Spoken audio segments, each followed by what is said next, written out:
And good morning, you're watching SABC News as well. Today, if you just joined us, I'm Glen, Lewington. It's this part of the program where we speak to people from around our country about different events and happenings in our country.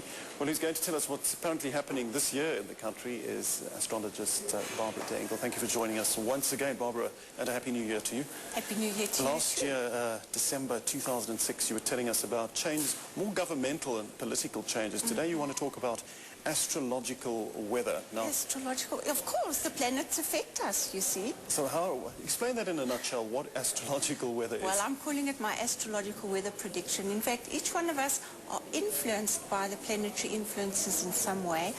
And we have a full moon in Cancer this weekend. So I'd like to just explain a little bit so everybody who's influenced by it needs to understand that most people are going to feel rather emotional this weekend. That story that people get affected at howling at the moon, and you would believe in that? Well, not quite like that, but when the moon is in Cancer, the moon rules the sign of Cancer. So we would expect everyone to have far stronger feelings, far deeper emotions, and perhaps be a little bit more sentimental than usual. Right. The other planetary occurrence that's quite important in the astrological world is the sun is changing signs, moving from Capricorn into Aquarius on Friday.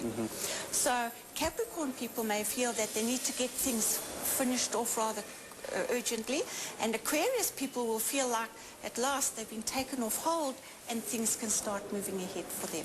People that are born late January, early February, where the star signs cross over, for example, what would their weather pattern as such be?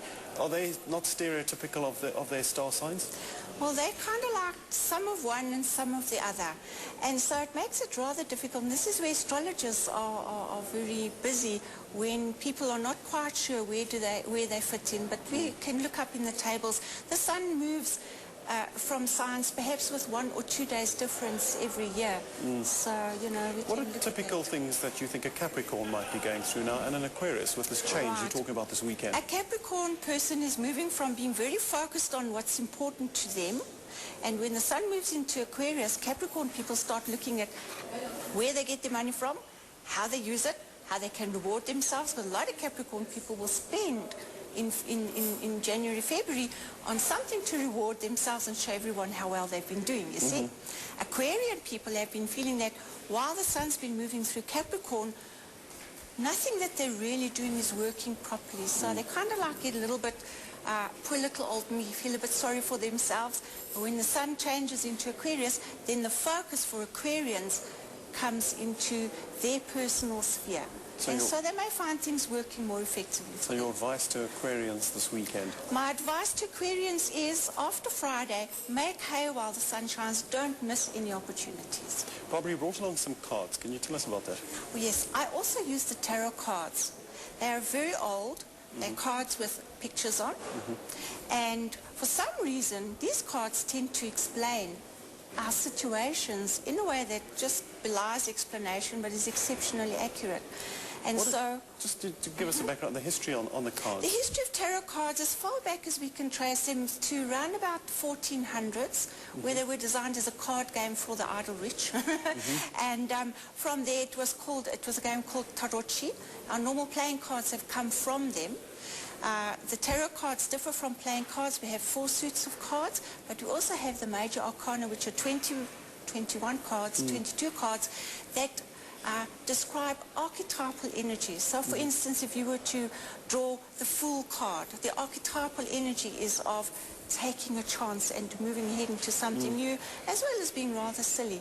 So the tarot cards are a very nice tool to get an extra insight into whatever's happening in your life. Have you found them to be quite accurate?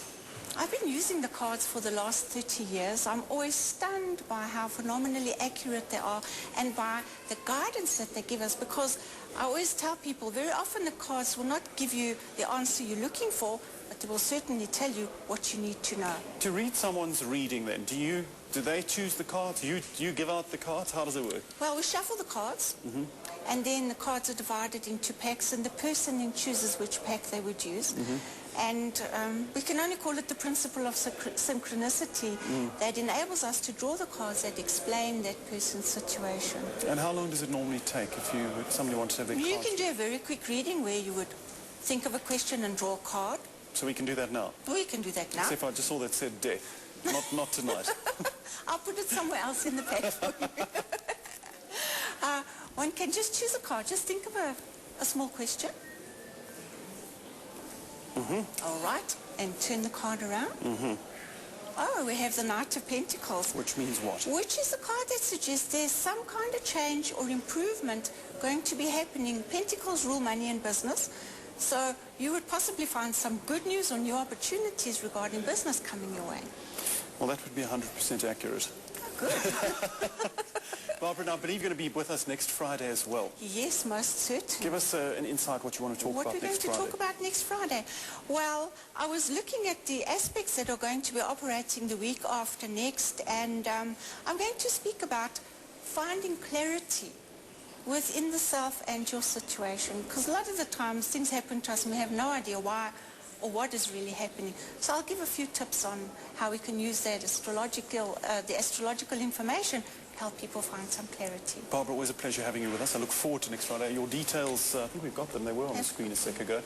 But we also have our email address where people can contact you if they missed that, and people can ask you questions. Because I know every time you're on this program, we get flooded with people wanting to know things. Well, I love answering the questions. I've got plenty of answers. Always great to speak to you. Thanks, Barbara. Thank you, Glen. And if you do have questions for Barbara, her details were on the screen. In fact, they're on the screen at the moment. But you can also email us at world@sabc.ca.za. She said she likes to answer your questions and interact with you.